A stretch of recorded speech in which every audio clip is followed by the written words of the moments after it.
This experiment will be an extension of my research into the effects prisons can have on human behavior. You're going to be pleased to know that you all have been chosen to be the prison guards. But under no circumstances whatsoever are you to physically assault the prisoners in any way. Why don't you make up your bunk, 8612? I did, Mr. Correction Officer. Well, that's not what I see. Hey, what are you doing? It's just me! The psychological thriller, The Stanford Prison Experiment, opens in theaters Friday based on the true story of the unprecedented behavioral experiment at Stanford University in 1971, in which 24 college students were randomly assigned roles as either prison guards or inmates. And what happened next shocked everyone. Dr. Philip Zimbardo conducted the study and was a consultant on the film, and he joins us now. Welcome, Professor Zimbardo. It's so great to have you here.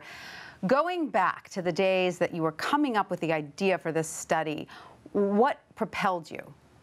Well, it was a simple idea, to what extent is our moral conscience and morality fixed inside of us? I mean, are we good people or bad people despite what's happening around us? Or is that inequality, our character, shaped or misshaped by the situations we're in? And so I wanted to create a situation, an evil setting, like an American prison, in which we're going to populate it with really good, intelligent, normal, healthy college students. And the students we selected who answered ads in the Palo Alto newspaper, which is in California, we gave a battery of psychological tests. We only picked people who are absolutely normal on all dimensions. No sadistic thing, no right. Narcissism. And essentially, by randomly assigning them, it meant there was no difference at the beginning.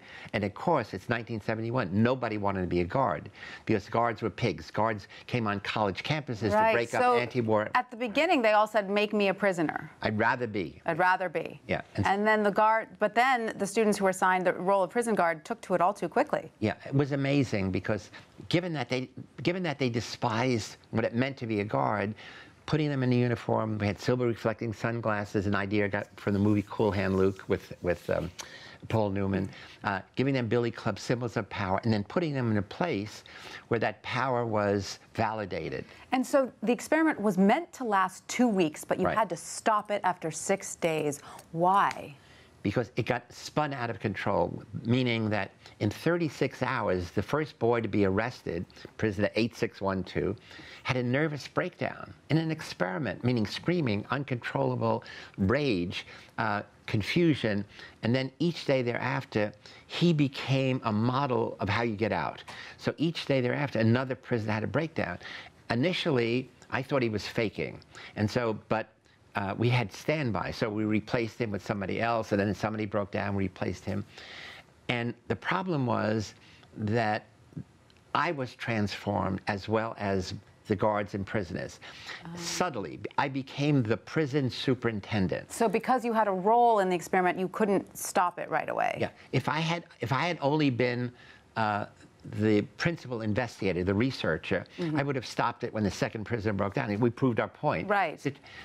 But as prison superintendent, my job was get a replacement, keep the prison integrity going. Right. And how dramatized is the violence in the film? I'm assuming, as someone who is not very familiar with exactly what happened in your study, that it must be very dramatized for the Not at all. Not at all. No. In fact, the movie is absolutely amazing. Kyle Alvarez, the director, and Tim Talbot, the scriptwriter, did a wonderful transformation. And if anything, the movie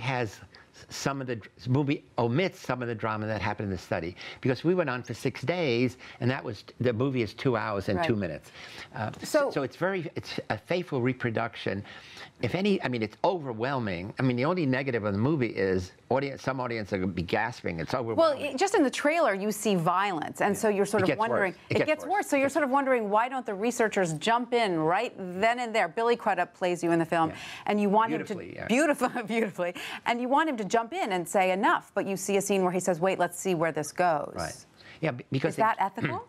Oh, no, it's unethical. It's unethical, okay. No. I mean, the bottom line, it's unethical because participants suffered Right. much more than they had thought. But now, even in 1971, there was a Stanford University Human Subjects Research Committee. But they could not imagine in foresight anything like this would happen. So an experiment like that could never be conducted today. Sadly, never again.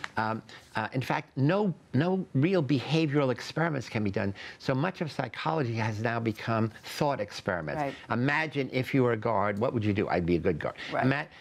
But because that sort of role playing is considered unethical now. Yeah, well, it's unethical because we know what could happen. Right. Similarly, the earliest study by Stanley Milgram, he and I were classmates at James Monroe High School in the Bronx in 1949. He's the one who did the study on blind obedience to authority, where people shocked other people. Right. So nothing like that can be done again.